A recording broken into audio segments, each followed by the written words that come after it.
नमस्कार, इन खबर में आपका स्वागत है। कोरोमंडल एक्सीडेंट में अभी तक 280 लोगों के मारे जाने की खबर है और 1000 से अधिक लोग घायल बताए जा रहे हैं। सबसे बड़ा सवाल ये है कि लगभग 24 घंटे होने वाले हैं, ये एक्सीडेंट कैसे हुआ, कोई आधिकारिक बयान नहीं आ रहा है। सिर्फ राहत और बचाव कार्य चल रहा है और रेलवे के अधिकारी हों या और संबंधित अधिकारी बयान देने से बच रहे हैं।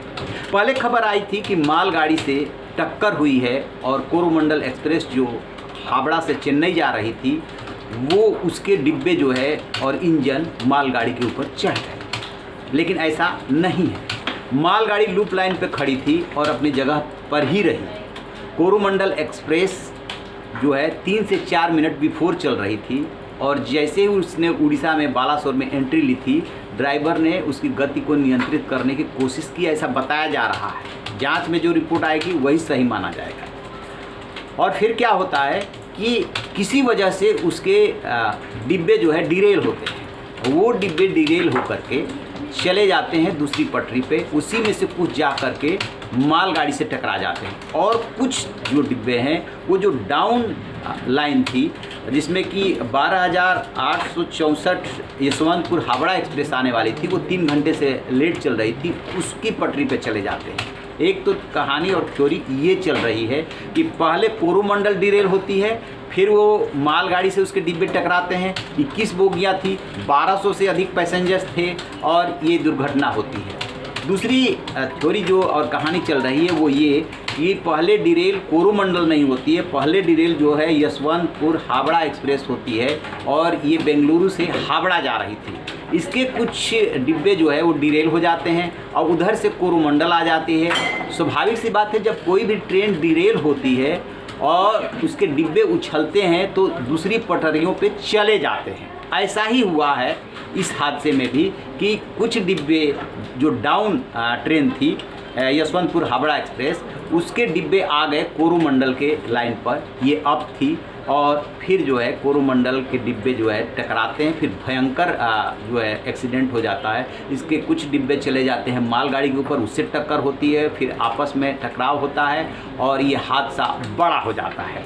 अब ये सवाल उभरता ये है कि सिग्नल की गलती की बात कहाँ से आई?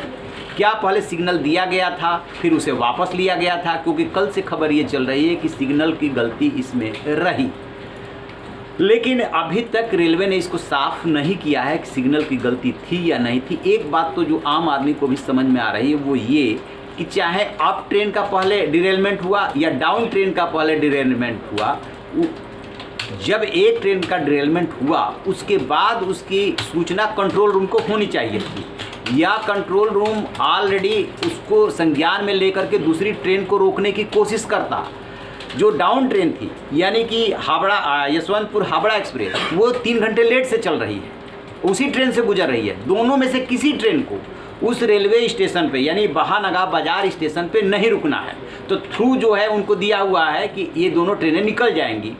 तो जिसका भी एक्सीडेंट हुआ, जिसकी वजह से, चाहे अप की गलती की वजह से, डिरेलमेंट की वजह से या डाउन की डिरेलमेंट की वजह से, कंट्रोल रूम तक समय से ये सूचना नहीं पहुंची और कंट्रोल रूम ने जो है दूसरी ट्रेन को रोकने की कोशिश नहीं की। ऐसा नहीं हो सकता कि संज्ञान में आ जाए, रोकने की कोशिश ना करे, कहीं ना कहीं लैप्सेज रहे इसमें, जिसकी वजह से ये हादसा बड़ा हो गया। अदरवाइज एक ट्रेन का डिरेलमेंट हुआ होता तो ये हादसा इतना बड़ा नहीं होता कि इसमें 280 लोग घायल की जान चली जाए और 1000 से अधिक लोग घायल हो जाए।